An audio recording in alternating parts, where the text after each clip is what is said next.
Hi, I'm Nanda. I'm a founding engineer at Asserts. In my free time, I read upon books, I do a bit of yoga, and also watch TV like everyone else. I've been an active investor in Rugday for more than a year now. I started investing from May of last year. I got to know about Rugday through social media and through some of my common contacts. In fact, one of the early employees of Rugday was an ex-colleague of mine at Tawam Technologies, and a good friend of mine has also been an active investor in Nanda. That's how I came to know about it. I see social investing as an opportunity for me to do my bit to society. In a country like India, there's like a huge amount of inequality, and that is something that's been always been bothering me. And I've always been on the lookout of avenues for me to give back to society. Yeah.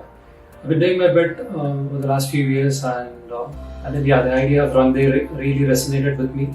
I've been using the Runday website as well as the mobile app.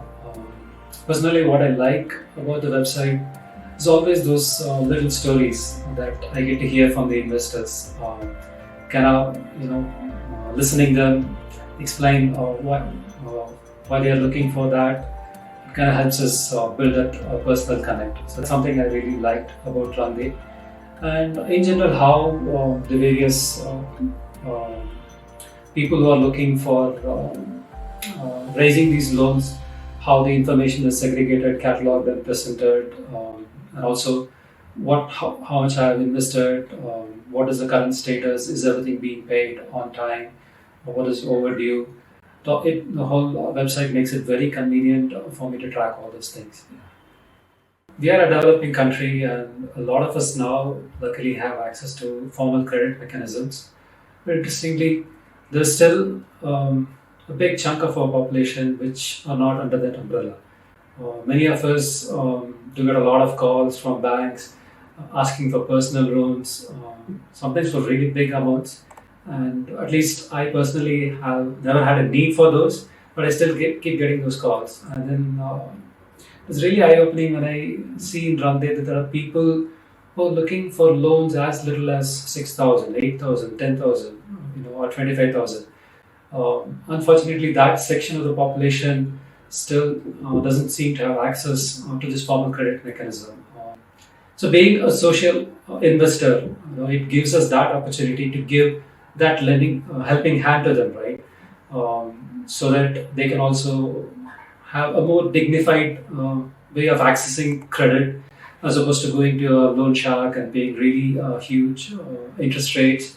Helps them build a credit history for them, and slowly over a period of time, then they can also come under this umbrella.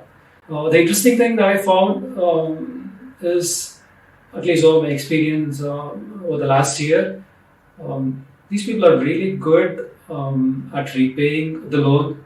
There's hardly been any default at all. Sometimes there's a bit of a delay, but at least I haven't seen any default, and that is really commendable considering that the last 1 year many have actually suffered really badly from the pandemic.